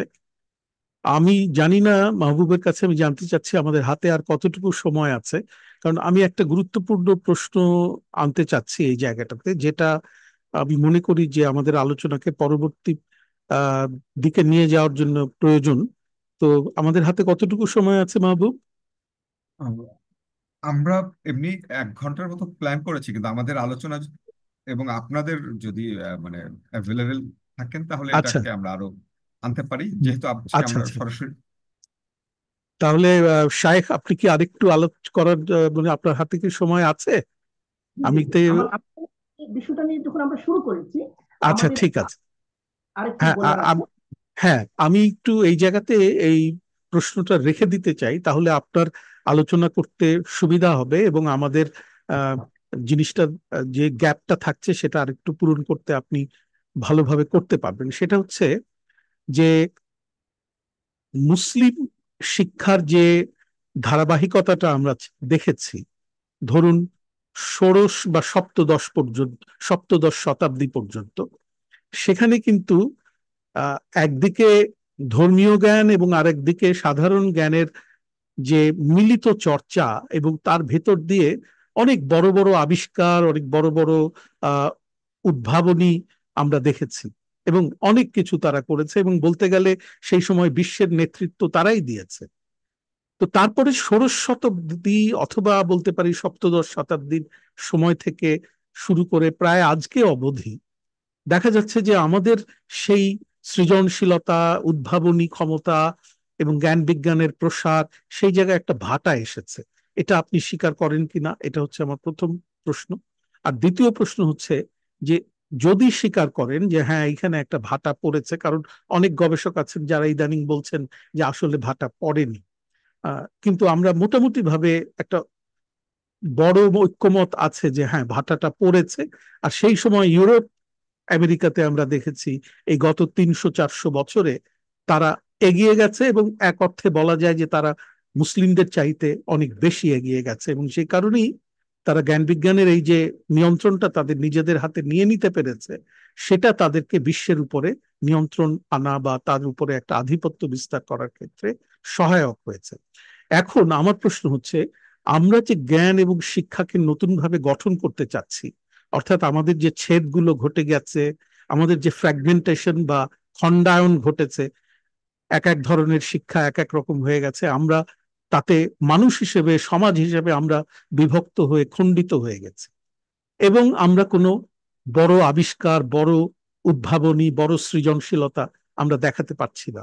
আমার হাতে এই মুহূর্তে স্ট্যাটিস্টিক্স নাই, কিন্তু আমি পরে কখনো সুযোগ পেলে বলতে পারবো যে আপনি যদি পৃথিবীর সেরা সেরা আহ গবেষণাগুলোর একটা হিসাব নেন, তাহলে দেখবেন যে ওভারওয়েলমিং মেজরিটি পাশ্চাত্যের বিশ্ববিদ্যালয়ে সেই গবেষণা নিবন্ধগুলো প্রকাশিত হচ্ছে। এগুলোর কিন্তু একেবারে গাণিতিক হিসাব আছে যে পৃথিবীর কোন দেশ কতটা রিসার্চ পেপার প্রকাশ পায়, কতটা পিএইচডি হয়, কতটা বড় আবিষ্কার হয়, এগুলো কিন্তু একেবারে সংখ্যাতাত্ত্বিক হিসাব আছে। সেই হিসাব যদি আমরা দেখি, তাহলে আমরা দেখব যে ইউরোপ, আমেরিকা, জাপান, চায়না, এদের যে আধিপত্য বা প্রভাব, সেই তুলনায় মুসলিম বিশ্ব এবং বিশেষ করে আমাদের দক্ষিণ এশিয়ার যে মুসলিম যে দুটো রাষ্ট্র আমাদের এখানে আছে, তাদের অবস্থা খুব নিচের দিকে।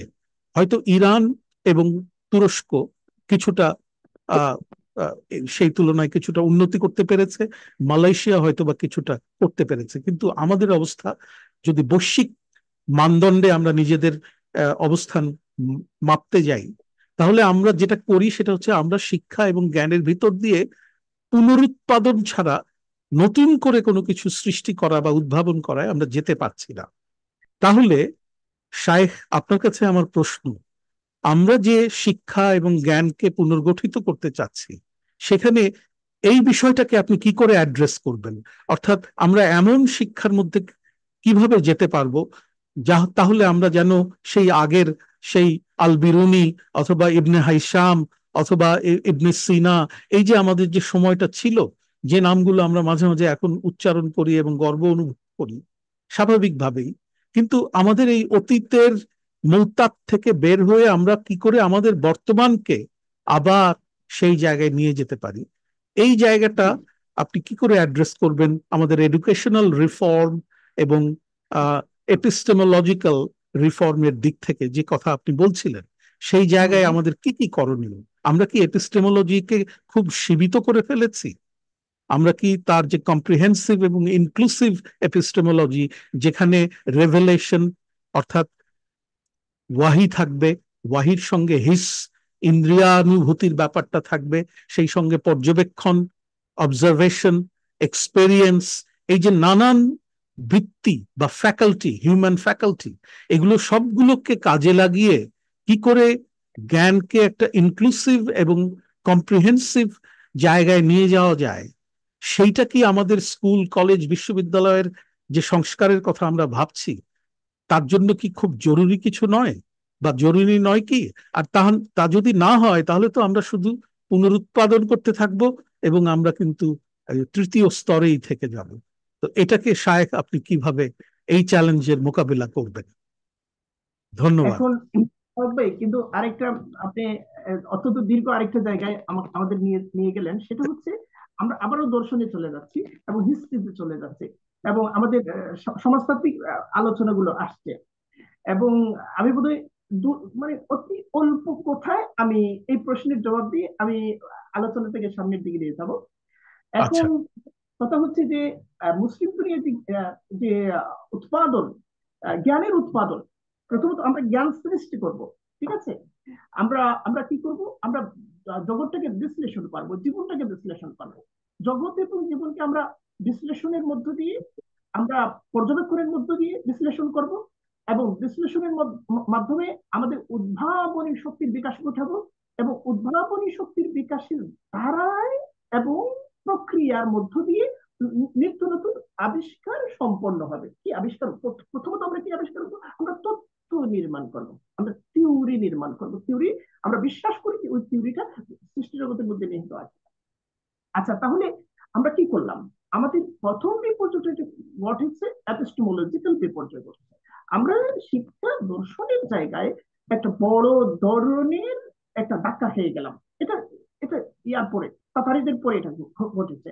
এবং অনেকে এর জন্য ভুল করে ইমাম গাজালিকে দায়ী করেন। ইমাম গাজালি রহমানুল্লাহ তাআলা শিক্ষার ক্ষেত্রে কোন শাস্ত্রের কতটা গুরুত্ব, কতটা জরুরি ইত্যাদি ইত্যাদি নিয়ে বলেছেন। এমনকি তিনি হিস্ট্রিকে অজরুরি, কম জরুরি বলেছিলেন। এটাকে যদি মুসলিম দুনিয়া বিনা বাক্যে নিয়ে নিত, তাহলে ইমাম গাজালির পরে ইবনে খালদুনের জন্ম হলো কিভাবে? যিনি যিনি শুধু হিস্ট্রি নিয়ে চর্চা করেন নাই, নতুন দৃষ্টি পৃথিবীকে দিয়েছেন। যিনি ইতিহাস দর্শনের ভিত্তি নির্মাণ করেছেন, সামাজিক সোশ্যাল সায়েন্সের ভিত্তি নির্মাণ করেছেন। ফলে থেমে গিয়েছিল না, তখন থেমে গিয়েছিল। একেবারে আমরা দেখবো ধারাবাহিকতা বজায় থেকেছে ত্রয়োদশ শতক পর্যন্ত, চতুর্দশ শতক পর্যন্ত ধারাবাহিকতাটা বজায় থেকেছে। এবং আপনি যেটা বললেন যে একটা বিপর্যয় কি ঘটেছে, একটা একটা মানে পতন কি ঘটেছে, আমি পতনের কথা বলবো না, আমি বলবো যে একটা বিরতিকাল। মুসলিম সভ্যতা বিশ্ব ব্যবস্থায় জ্ঞানে, চিন্তায়, উৎপাদনে, দর্শনে এবং উদ্ভাবনী শক্তির প্রদর্শনীতে, সৃজনশীলতার নব নব যাকে বলে অভিপ্রকাশ গঠানোর জায়গায় সে একটা বিরতিকালের মধ্যে আছে। এই বিরতিকাল, এজন্য আমি কেবলমাত্র বহিরাগত কারণকে দায়ী করব না, আভ্যন্তরীণ কারণকে আমি প্রথমত দায়ী করব, দ্বিতীয়ত দায়ী করব আমি বহিরাগত কারণগুলোকে। এবং এই যে মানে নিস্তব্ধতা, এই যে মেধার নিস্তব্ধতা, এই নিস্তব্ধতা বৃহত্তর অর্থে আমি বলছি। এর অর্থ এটা নয় যে আমাদের ভেতর থেকে মাঝে মধ্যে কিছু মেধার উত্থান হয় নাই, এটা হয়। রাত্রির মধ্যে জোনাকি জ্বলে বলে রাত্রিটাকে আমরা দিন বলি না, সেখানে জোনাকি থাকবে। কিন্তু এটা এটা এটা রাতের চরিত্রের অংশ। কবরখানার মধ্যেও মাঝে মধ্যে আওয়াজ থাকে। তো এখানে যে নিস্তব্ধতা, যে এখানে যে নীরবতা, এখানে যে বিরতি, এখানে যে উত্থান রহিত একটা কয়েক শতাব্দীর ধারাবাহিকতা, এই ধারাবাহিকতার পেছনে আমাদের থিওলজিক্যাল ইনস্টিটিউট গুলোকে আমি এক বড় অর্থে দায়ী করব। তারা জ্ঞান চিন্তার জায়গা থেকে অন্তত গির্জার ভূমিকা গ্রহণ করছে কিনা।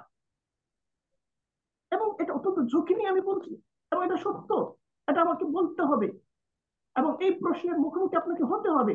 আপনি জীবন এবং জগৎ থেকে ধর্মকে বিচ্ছিন্ন করছেন, আপনি প্রতিনিয়ত দায়ী করছেন সেকুলারিজমের জন্য। ইউরোপে পশ্চিমের সমালোচনা করছেন, আপনি বলছেন যে আপনার সবকিছু ধ্বংস করে দিয়েছে সেকুলারিজম। আপনি কি করছেন? আপনি আপনি এখানে জগৎকে প্রবেশ করতে দিচ্ছেন না, আপনি এখানে সায়েন্সকে প্রবেশ করতে দিচ্ছেন না, সেটা সোশ্যাল সায়েন্স হোক কিংবা সেটা ন্যাচারাল সায়েন্স হোক, আপনি প্রবেশ করতে দিচ্ছেন না।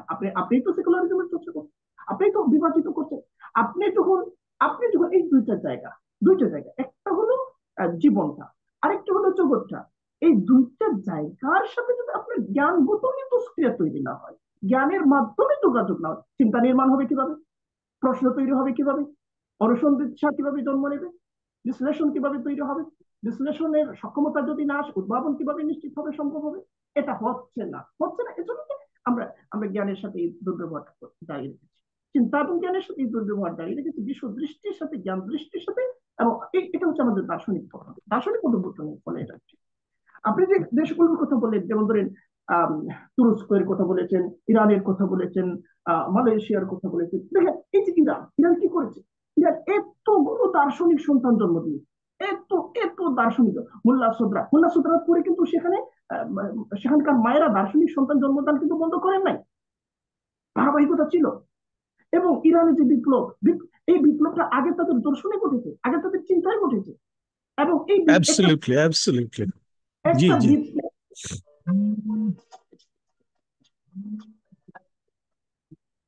একটা বিপ্লবকে রক্ষা করার জন্য, একটা বিপ্লবকে জারি রাখার জন্য যে সমস্ত জ্ঞানগত সক্ষমতা, যে সমস্ত ভিত নির্মাণের কাজ, এই কাজগুলো তারা সম্পন্ন করেছে। সমস্ত ইউরোপ তার সকল যাকে বলে কৃত কৌশলকে প্রয়োগ করছে। সারা ইউরোপ, আমেরিকা ঐক্যবদ্ধভাবে সেটা করছে।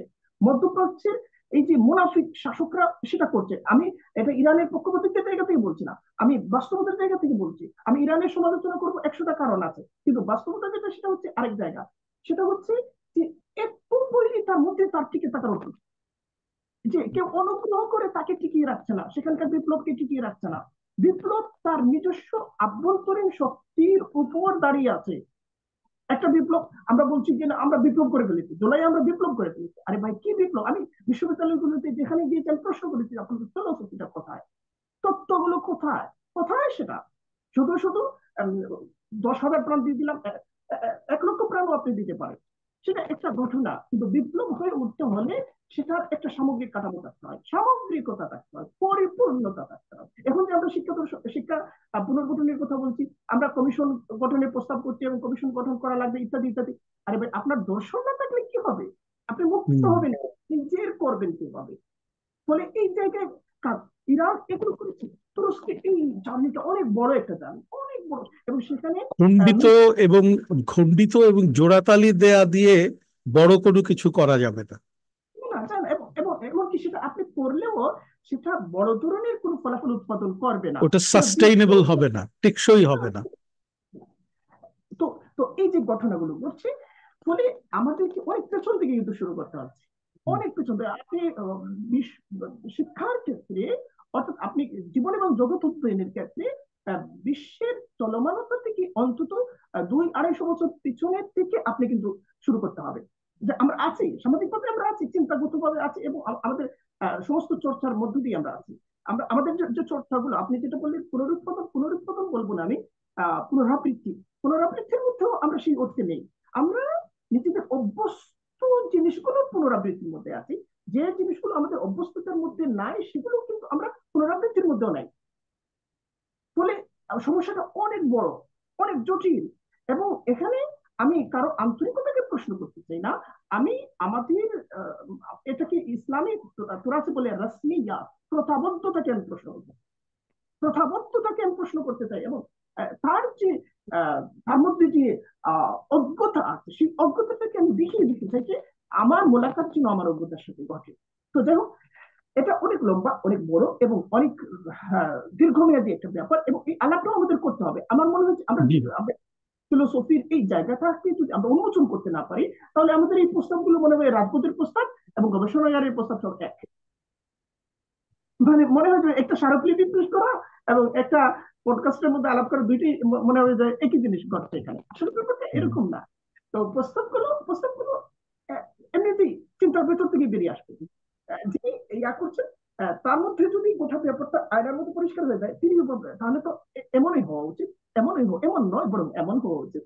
তো এই যে চিন্তা নির্মাণ, এই যে ভিত্তি নির্মাণের যে জায়গা, এখানে দেখেন, দেখেন সাকাত ভাই, যে আমরা মানে স্বাধীনতার পর থেকে এ পর্যন্ত একজন একজন মাত্র মানুষের নাম বলা যায়, সৈয়দ আলী আশরাফ। তারপরে এই জায়গায় উল্লেখযোগ্য, নিবেদিত এবং বরেণ্য দ্বিতীয় আরেকজন মানুষ আমরা তৈরি করতে পারি, দ্বিতীয় আরেকজন মানুষ তৈরি করতে পারি। এই যে আমাদের বিশাল দুর্বলতা। তাহলে আপনি কিভাবে, আমরা যদি 80-র দশকে 3জন আলী আশরাফ, 4জন আলী আশরাফ জন্ম দিতে পারতাম, তাহলে এই মানে সহস্রাব্দের এই সময়ে এসে, আমরা 2024 সালে এসে আমরা এই আলাপগুলো করতে হতো না। এই আলাপগুলো আমাদের আমরা এই আলাপগুলো অতিক্রম করে এসেছি। তখন তখন আমরা কি করছি, তখন আমরা বলছি যে আমরা অ্যাকশন নিয়ে কথা বলতাম। আমরা বলতাম যে আহ, এ- এ- মানে এইটা বাস্তবায়নের ক্ষেত্রে কোথায় কি কি সমস্যা হচ্ছে, এই সমস্যাগুলো কিভাবে আমরা দূর করবো, মানে আমরা এগিয়ে থাকতাম। অর্থাৎ আজকের কাজটা করতে হতো আমাদেরকে 40 বছর আগে, আমরা সেটা করি নাই। তাহলে আমাকে আজকের কাজ যদি, আজকের যে কর্তব্য সেটা তো আমি না করি, তাহলে 40 বছর পরে আরেকবার খেসারত দিতে হবে, আরেকটা বিপ্লব হওয়ার পরে সেটা ব্যর্থ হবে, 50 বছর পরে এই ঘটনা ঘটবে। আচ্ছা, তো যাই হোক, আমি মনে করি এই আলাপটা লম্বা করছি না, বরং আমি ওই যে প্রস্তাবনার মধ্যে একটু দৃষ্টি দিতে চাই। যে যেমন ধরেন আমরা কি করেছি, যে আচ্ছা, আহ আমি কি একটু আহ, ছোট্ট করে সুযোগ দিতে পারি? আমরা আবার আপনি প্রস্তাবনাটাকে আরেক পরে আবার শেষ করার সময় একটু শুনতে চাই। শেষ হ্যাঁ, হ্যাঁ, বলবেন না এখন একবারে বলবেন? এটা আমি যে প্রস্তাবনাগুলো এগুলো অনেক লম্বা, এগুলোর মধ্যে অনেকগুলো বিষয় আছে, আমরা শেষ করতে পারবো না, আমরা কিছু কিছু বিষয় বলবো, ফলে প্রশ্নগুলো শুনি এবং আমরা আলাপ করি। বলে আজকে আমরা মানে শিক্ষার দর্শনের অংশটুকুতেই আহ, আমরা সীমাবদ্ধ রাখতেছি, আপনি যেটা বলছিলেন। এবং আসলে এটা এক হবে কি করে সেই জায়গাটার জন্য এইটার ক্ষেত্রে করণীয় কি সেটা খুবই সত্য, এবং আপনার মধ্য থেকে আমাদের অনেকগুলো উপলব্ধি হচ্ছে। এখন আজকে আমরা অ্যাকশনটা খুঁজতে চাচ্ছিলাম যে এই মুহূর্তে করণীয় কি, কিন্তু আসলে তার আগে আলাপটা না করে তো করা যাবে না। হ্যাঁ, হ্যাঁ, হ্যাঁ, মানে যেটা বহুদিন ধরে কথা হচ্ছিল যে এই ধরতাক্তা মারো পেরেক টাইপের কাজ করতে গেলে হবে না। মানে আসলে মানে কাজ করার আগে এটা এখনো অনেকেই বলেন, মানে অনেক দার্শনিকরাও বলেন। গত দশকটা কিন্তু আমরা একটু ভিন্ন পরিস্থিতি দেখেছি। আমরা অনেক উঠে এসেছে, মানে ইসলামী ধারার থেকেও এসছে আপনাদের জায়গায়, এবং আরো অনেকেই এমনকি যারা মানে সেই অর্থে সেকুলার শিক্ষার ব্যবস্থার মধ্যে থেকে পড়েছেন, তারাও অনেকেই ইসলামী জায়গা থেকে বলছেন। মানে শামসুল সাখাওয়াত ভাইও আছেন এখানে, ইয়েতে করছেন। তো বলে আমরা এর পরবর্তীতে চালাতে হবে, এবং এটাও একটা আমাদের আহ করণীয়। যেই জায়গা থেকে একত্রিত হবে, কিন্তু কিছুটা মাত্র একত্রিত না হলে কিন্তু এই ঘটনাটা ঘটতে পারতো না। তার মানে হ্যাঁ, একটা মিলনের জায়গা হচ্ছিল, এবং সেটার দর্শনের জায়গাতে, ভাবনার জায়গাতে এই যে আহ, আহ, যেটা শামসি ভাই বলছিলেন যে একটু জল অচল ব্যবস্থা ছিল, ওটা কিন্তু দূর হয়েছে। এবং সেটা আমাদের কয়েকজন চিন্তকের এটাতে বিশেষভাবেই মানে তাদের ভূমিকা আছে। আমরা সেটা মানে ইয়ে করি, আহ, যেমন ফরাদ মাঝার সহ, মানে আর বাংলাদেশ এখন সেটার জায়গা থেকে নিয়ে এগুলোর ফল আমরা পেয়েছি। এখন আরো অনেকটু গুছিয়ে আনার ব্যাপার। তো আমি মনে করি প্রস্তাবনাটাও আজকে অংশ কিছু দিয়ে রাখা দরকার। এবং আমি আপনার সাথে আপনি আশা করি আমাদেরকে পরবর্তীতে সময় দিবেন। অনেক অনুসংলাপ ধরনের আপনার যে বইগুলো আছে, মানে বুলবুলি সংলাপ সহ, ওগুলো খুবই মানে আমার কাছে মনে হয়েছে যে মানে একটা ব্যাপারে খুব মানে ধারণার জন্য এই ধরনটা খুব ভালো। লেখার জায়গা থেকে এই যে মাইক্রো ডায়ালগস নিয়ে, এবং আমি এরপরে আমরা শিক্ষা নিয়েও এরকম কয়েকটা ব্যাপার গুছিয়েও এর জন্য আমার কোনো অনেক প্রস্তুতি নিতে হবে। আমার একটা আগ্রহ আছে যে সেটার দিকে হ্যাঁ যেতে মাহবুব, চাই। এই এই যে আমরা আলাপটা করছি আজকে তিনজন বা আরো কয়েকজন, এটাকে একটা সামাজিক আলাপে পরিণত করতে হবে। ধরুন এটার সঙ্গে অনেক বড় অডিয়েন্সকে যুক্ত করতে হবে, তাদের কাছ থেকে প্রশ্ন আসতে হবে, এবং তাদের সঙ্গে আলাপটা যদি করা যায়, শায়েখ করবেন বা আমি করব বা আপনি করবেন, সেই ক্ষেত্রে এই প্রেক্ষাপটটা তৈরি হবে। আর না হলে ওই খালি কমিশন তৈরি করা হবে, এক একটা কমিশন এক এক ধরনের এপিস্টেমোলজি নিয়ে আসবে এবং এক এক ধরনের কারিকুলাম দিয়ে দিবে, উপর থেকে চাপিয়ে দেবে। সেগুলো কখনো আসলে কার্যকর হবে না, এবং সেগুলো একটা বিক্ষেপ এবং একটা বিপর্যয় তৈরি করবে। সব ফলে আমাদেরকে, যেটা শায়েখ বলেছেন, যে আমাদেরকে সেই যে 200-300 বছর আগে আমাদের যে এক ধরনের বিপর্যয় বলি বা যাই বলি, আমাদের যে ছেদটা ঘটেছে, ওই জায়গা থেকে আমাদেরকে আবার শুরু করতে হবে। ওই জায়গা থেকে আমাদেরকে নিয়ে এসে এখনকার মতো উপযোগী করে এটাকে একটা একত্রীকরণের মধ্যে নিতে হবে। এবং সেটা কেমন হবে? আমি বলছি না যে সব মাদ্রাসাগুলোকে স্কুল করে ফেলতে হবে, আমি বলছি না যে সব স্কুলগুলোকে মাদ্রাসা করে ফেলতে হবে, তা না। আমরা তো ইউরোপে দেখি যে ওখানে তো সেমিনারি আছে আছে অল্প, সেখানে তারা চার্চের জন্য এক ধরনের ইয়ে তৈরি করে, বিশেষজ্ঞ তৈরি করে। আমাদের এখানেও বিশেষজ্ঞ আলেম লাগবে এবং তারা তৈরি হবে। কিন্তু স্কুল এবং মাদ্রাসার প্রত্যেকটা ছাত্রের একটা একটা কমন কিছু, একটা কমন কারিকুলাম লাগবে, যেটার মধ্যে যে তারা ন্যূনতম কিছু জিনিস একসাথে শিখবে। এইটার একটা প্রয়োজন। তারপরে তাদের স্পেশালাইজেশনের, যে যার স্পেশালাইজেশনে চলে যাবে। যারা আহ, ধর্মীয় জ্ঞানের দিকে যাবে তারা ধর্মীয় দিকে যাবে, যারা সাধারণ জ্ঞান, প্রাকৃতিক বিজ্ঞান বা সামাজিক বিজ্ঞানের দিকে যাবে তারা সেই দিকে যাবে, সেটা বিশ্ববিদ্যালয় পর্যায়ে। কিন্তু তার আগ পর্যন্ত স্কুল, বিশেষ করে ক্লাস 12 পর্যন্ত একটা কমন কারিকুলামের মধ্যে আমরা আসতে হবে, এবং সেইখানে আমাদেরকে নির্ধারণ করতে হবে যে আমাদের এই পরিবেশ, আমাদের এই যে জমিন, এইটার যে আবাস, এর সবকিছুর সঙ্গে সামঞ্জস্য রেখে আমরা কোন ধরনের সেই কারিকুলামটা করব, তার মধ্যে কতটুকু ঐশী জ্ঞান থাকবে আর কতটুকু প্রাকৃতিক এবং সামাজিক জ্ঞান বা মানবিক জ্ঞান থাকবে, এই যে কম্বিনেশনটা হবে তার অনুপাতটা কেমন হবে, সেটা আমাদেরকে কাজ করে করে একেবারে তখন হ্যান্ডস অন কাজ করে করে ওটা তৈরি করতে হবে, বিষয় ভিত্তিক করতে হবে, সেটা আরো পরের ব্যাপার। কিন্তু উপরে আমাদেরকে এই সামাজিক একটা উপলব্ধিতে আসতে হবে যে কলোনাইজেশনের মাধ্যমে আমাদের যে বিভক্তি এবং বিচ্ছেদ ঘটে গেছে, আমাদের শিক্ষা দুটো মূল ধারায় ভাগ হয়ে গেছে এবং পরস্পর প্রায় আহ, প্রতিপক্ষের মতো হয়ে দাঁড়িয়েছে। এই বিভক্তি আমাদের জন্য প্রচন্ড ক্ষতিকর, এবং এটা যতদিন থাকবে ততদিন আমরা কখনো উঠে দাঁড়াতে পারবো না। তো সেই জায়গায় আমাদের কাজটা করতে হবে। এবং আরেকটা যে প্রশ্ন আমি তুলেছি যে হ্যাঁ, আমাদের নিজস্ব সৃজনশীলতা এবং উৎপাদনশীলতার জায়গায়, মানে জ্ঞানের ক্ষেত্রে, জ্ঞানতাত্ত্বিক জায়গায়, শুধু শাসকের পরিবর্তন 47-এ একবার, 71-এ একবার বা 2004-এ আর একবার, শাসকের পরিবর্তন উপরিতলে স্ট্রাকচারাল যে চেঞ্জ, সেটা না, আমাদের জ্ঞানতাত্ত্বিক পরিবর্তন লাগে। যতক্ষণ আমরা জ্ঞানতাত্ত্বিক ভাবে উপনিবেশীকরণ না করতে পারবো ততক্ষণ শুধু শাসকের চেহারা বদলাবে, কিন্তু আপনি কিন্তু একই আইন ব্যবস্থা, একই প্রশাসনিক ব্যবস্থা, একই সামাজিক ব্যবস্থার মধ্যে থাকবেন। অল্প হেরফের হবে, খুব বেশি কিছু হবে না। ফলে আপনি কিন্তু এগোতে পারবেন না, আপনাকে অতিক্রম করে বিশ্বের অন্যান্য প্রতিযোগী শক্তিগুলো এগিয়ে গেছে এবং তারা আরো এগিয়ে যাচ্ছে। তো সেই জায়গাতে আমাদের কাজটা করতে হলে আমাদের এডুকেশনকে যে রিফর্ম করতে হবে, এটা খুব র্যাডিক্যাল এবং ফান্ডামেন্টাল জায়গায় আমাদের কাজ করতে হবে। খালি উপরিতলে ওই বিদেশ থেকে, ফিনল্যান্ড থেকে কারিকুলাম দেখে নিয়ে আসলাম, জাপান থেকে দেখে নিয়ে আসলাম, এনে ওগুলোকে উপর থেকে চাপিয়ে দিলাম, টিচারদের ট্রেনিং নাই, কিছু নাই, তাদের বেতন নাই, তাদের মানবিক জীবনযাপনের নাই, তারা সারাক্ষণ কোচিং করার জন্য উন্মুখ হয়ে থাকতেছে, অথচ তাদেরকে আমি এনে দিচ্ছি ফিনল্যান্ডের কারিকুলাম আর জাপানের কারিকুলাম। তো সেটা সে কি করে ইমপ্লিমেন্ট করবে? সে তো করতে পারবে না।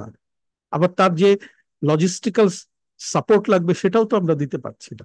এটা আমি জাস্ট একটা উদাহরণ দিলাম, কিন্তু আমাদের কাজটা ওই শিক্ষা দর্শনের জায়গাতে, যেখানে উনি বলেছেন যে আমিও জানি ব্যাপারটা, যে অল্প কিছু লোক কাজ করেছিল, যে উনি যেটা বললেন মক্কা ডিক্লারেশন, ওটা হচ্ছে ইসলামাইজেশন অফ নলেজ অ্যান্ড এডুকেশনের একটা প্রজেক্ট চালু, একটা একটা আন্দোলনের মতো করে হয়েছিল। সেটার সেটার উদ্যোক্তা কিন্তু আমাদের বাংলাদেশেরই একজন, সৈয়দ আলী আশরাফ, এবং তার সঙ্গে যুক্ত হয়েছিলেন সৈয়দ নাকিব আল আত্তাস, তারপরে সৈয়দ হোসেইন নাসর, ইসমাইল রাজি আল ফারুকি, এরকম আরো অনেকে, জিয়াউদ্দিন সর্দার, এরকম অনেকে তার সঙ্গে যুক্ত হয়েছিল। সেই আন্দোলনের ফলশ্রুতিতে অন্তত 2-3টা বিশ্ববিদ্যালয় আমরা পেয়েছি, একটা মালয়েশিয়াতে, একটা ইসলামাবাদে, আর একটা বোধহয় আফ্রিকার কোনো একটা দেশে, এরকম কয়েকটা হয়েছে।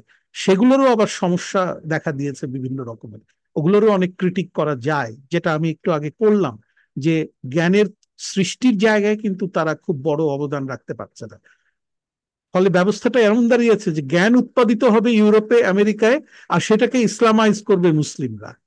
অর্থাৎ আমরা করব সেকেন্ডারি কাজটা, আমরা প্রাইমারি লেভেলে অন্যের উপরে নির্ভরশীল থেকেই যাচ্ছি। সুতরাং আমাদের জন্য যেটা প্রয়োজন সেটা হচ্ছে creation and production of knowledge, not just Islamisation of knowledge. Islamisation of knowledge যেটা হয়ে গেছে, যেটা ইউরোপ আমেরিকা করেছে, হ্যাঁ ঠিক আছে, ওইটাকে আমরা ইসলামাইজ করব, করা যেতে পারে, কিন্তু আমাদেরকে নিজেদেরকেই জ্ঞান উৎপাদন এমন ভাবে করতে হবে যে ওটা প্রথমেই ইসলামাইজড জ্ঞান হিসাবে আবির্ভূত হবে, ওটাকে আর ইসলামাইজ করার কোনো দরকার হবে না। তো সেই জায়গায় আমাদের পৌঁছাতে দরকার, সেই কাজ কিন্তু আমরা করছি না। সৈয়দ আলী আশরাফ যতটুকু করে গেছেন ওইখানেই ওগুলো পড়ে আছে, তো ওইখান থেকে আমাদেরকে কাজগুলো এগিয়ে নিয়ে যেতে হবে। তো মাহবুব, আপনাকে আমি ধন্যবাদ জানাচ্ছি, আমাদেরকে এই আলাপটা করার সুযোগ দিয়েছেন আপনি। আর মুসা আল হাফিজ শায়েখ, তিনি, আমি জানি যে প্রচুর তথ্যের ভান্ডার, তিনি প্রচুর বই লিখেছেন, যে কোনো বিষয়ে তিনি ঘন্টার পর ঘন্টা বলতেও পারেন, লিখতেও পারেন। আহ, তো আমরা তাকে পেয়েছি এবং তিনি আমাদের সঙ্গে যুক্ত হয়েছেন, এটা তো আমাদের সৌভাগ্যের ব্যাপার। আমরা আশা করব এটাই শেষ নয়, ভবিষ্যতে তিনি আমাদের সঙ্গে আরো যুক্ত হবেন এবং এই সংলাপটা আমরা আরো বড় পরিসরে নিয়ে যেতে চাই। ধন্যবাদ। ধন্যবাদ সাখাওয়াত ভাইকে, আপনি অসাধারণ বললেন। এবং এই আয়োজনটা অন্যরকম একটা প্রাণবন্ত এবং একটা মানে বিনিময়মূলক একটা, আসলে এইভাবে আমরা এগিয়ে যাওয়ার প্রেক্ষাপট তৈরি করতে পারি এবং এগিয়ে যেতে পারি।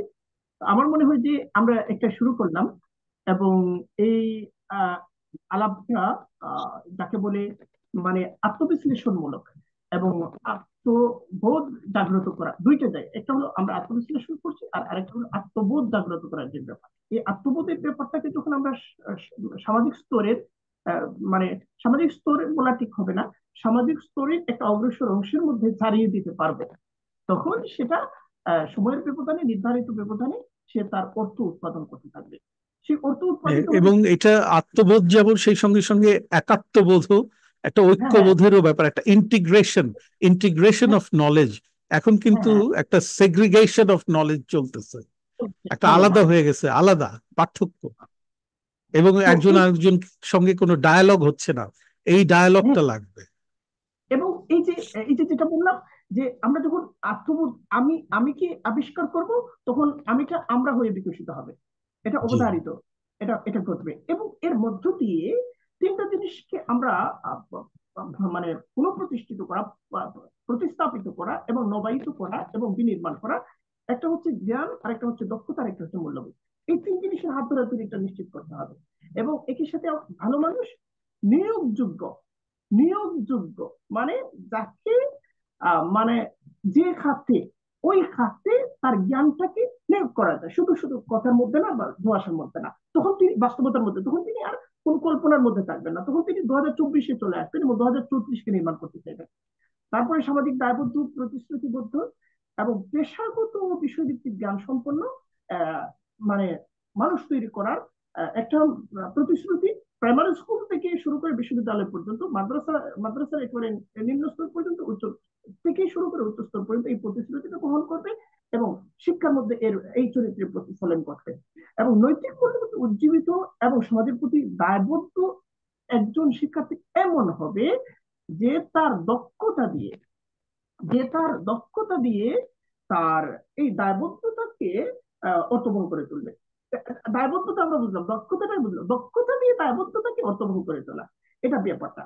তো এই যে বিষয়টা কিভাবে ঘটবে এবং তার জন্য উপায় প্রক্রিয়া সমূহ যে অনুসন্ধানের ব্যাপার, সেটা আহ, চিন্তা, প্রতিচিন্তা, প্রশ্ন, প্রশ্নের বিপরীতে আহ, উত্তর, উত্তরের বিপরীতে মানে সেখানে মানে আমরা আহ, হয়তো আরো নতুন কিছু বেরিয়ে আসতে পারে। এই যে চিন্তা প্রক্রিয়া, এই চিন্তা প্রক্রিয়ার মধ্যে অন্তর্ভুক্তি এবং বিনিময় জারি রাখাটা আমাদের সামাজিক দায়িত্ব, অগ্রসরতার দাবি। এবং এটা আমাদের পূরণ করতে হবে, না তো আমরা পরবর্তী জেনারেশনের কাছে অপরাধী থেকে যাব। আমি মনে করি মহৎ একটা আয়োজন, মহৎ একটা সূচনা। এবং সবাইকে ধন্যবাদ জানাচ্ছি, আয়োজকদেরকে এবং সাহায্য ভাইকেও। হ্যাঁ, আপনাদের ধন্যবাদ শাহেখ, শুক্রিয়া। ধন্যবাদ।